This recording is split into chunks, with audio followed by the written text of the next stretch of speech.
Assalamualaikum warahmatullahi wabarakatuh. Perkenalkan, nama saya Fajar Ali Kurniawan, Prodi Studi Agama-Agama dari Fakultas Usuluddin dan Filsafat. Di sini saya akan menjelaskan tentang bagaimana sikap dan keberagamaan anak dalam Islam. Pada dasarnya, sikap dan perilaku keagamaan anak juga dapat dibentuk melalui pendidikan dan cara pengajaran. Masalah pendidikan ini adalah masalah kehidupan manusia. Proses pendidikan berada dan berkembang bersama proses perkembangan hidup dan kehidupan manusia itu sendiri. Bahkan keduanya pada hakikatnya merupakan proses yang satu. Usia anak ini merupakan usia yang paling tepat untuk membentuk sikap dan perilaku keagamaan. Perilaku keagamaan yaitu pola keyakinan yang ditunjukkan seseorang pada kemampuan, perbuatan, serta kebiasaan seseorang baik jasmani, rohani, dan sosialnya. Pembahasan yang pertama yakni sifat-sifat keagamaan pada anak. Perkembangan anak telah dimulai sejak anak itu lahir dan bahkan sejak dalam kandungan. Pembinaan agama ini terjadi melalui semua pengalaman pada anak, baik melalui ucapan yang telah didengarnya, baik tindakan, perbuatan, dan sikap yang dilihatnya maupun kelakuan yang dirasakannya. Anak mulai mengenal akan Tuhan dan agama melalui orang-orang dalam lingkungan mereka, terutama dari orang tuanya sendiri. Oleh karena itu, terdapat beberapa sifat keagamaan pada diri seseorang, yaitu yang pertama, 1. Unreflektif, tidak mendalam, yaitu anak-anak menerima ajaran agama dengan tanpa kritik. Kebenarannya yang mereka terima tidak begitu mendalam sehingga cukup sekedarnya saja dan mereka sudah cukup puas. Yang kedua yaitu egosentris. Anak memiliki kesadaran akan diri sendiri sejak tahun pertama usia perkembangannya dan akan berkembang sejalan dengan pertambahan pengalaman. Yang ketiga yaitu antropomorfis, yaitu konsep ketuhanan pada diri anak yang menggambarkan aspek-aspek kemanusiaan. Melalui konsep yang terbentuk dalam pikiran mereka bahwa keadaan Tuhan itu sama dengan manusia. Yang keempat, yaitu verbalis dan ritualis. Kehidupan agama pada anak sebagian besar tumbuh mula-mula secara verbal atau ucapan. Yang kelima, yaitu imitatif. Tindak keagamaan yang dilakukan oleh anak-anak pada dasarnya diperoleh dari mereka meniru, misalnya berdoa dan sholat. Yang keenam, yaitu rasa heran. Rasa heran dan kagum ini merupakan tanda dan sifat keagamaan yang terakhir pada anak. Pembahasan yang kedua yakni pentingnya perilaku keagamaan pada anak. Perilaku keagamaan menjadi sebuah landasan atau konstruksi dasar yang sangat penting dalam membangun suatu peradaban di masyarakat.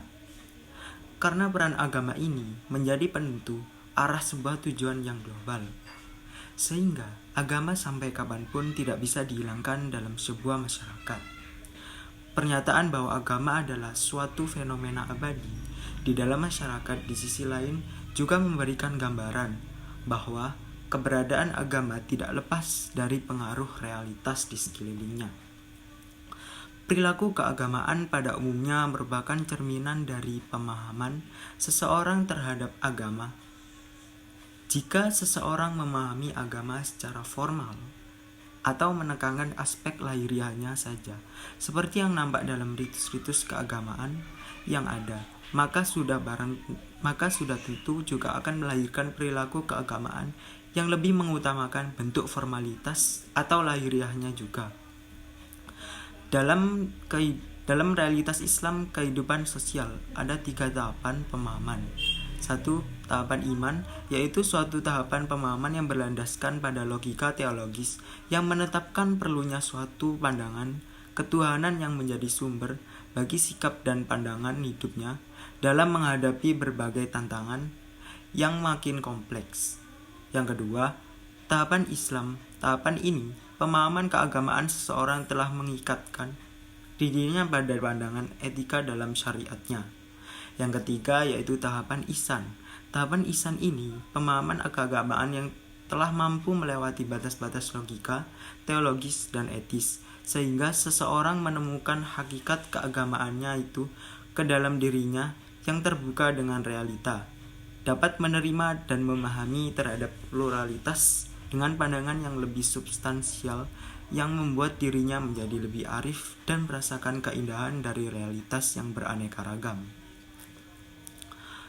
Mengatur kata terhadap perilaku keagamaan yang dianutnya. Pembahasan yang ketiga yakni peran keluarga dalam menumbuhkan sikap dan keberagamaan pada anak. Pembentukan identitas anak menurut Islam dimulai jauh sebelum anak itu dilahirkan. Islam memberikan berbagai syarat dan ketentuan pembentukan keluarga. Keluarga ini juga penting untuk institusi pendidikan yang pertama bagi seorang anak. Keluarga juga merupakan lingkungan yang utama dan pertama dalam masyarakat. Karena dalam keluarga manusia baru dilahirkan, peran keluarga dalam menumbuhkan sikap keberagamaan dapat dilakukan dengan pendidikan Islam dalam keluarga. Menurut Syekh Jamaluddin, pendidikan Islam dalam rumah tangga dapat dilakukan dengan unsur-unsur sebagai berikut. A. Menanamkan akidah yang sehat. B. Latihan beribadah. C. Mengajarkannya sesuatu yang halal dan haram. D. Mengajaknya belajar. E. Memberikan persahabatan antara orang tua dan anak. Jadi keluarga adalah kelompok yang primer yang akan memberikan pendidikan Islam dan menumbuhkan sikap keberagamaan pada anak.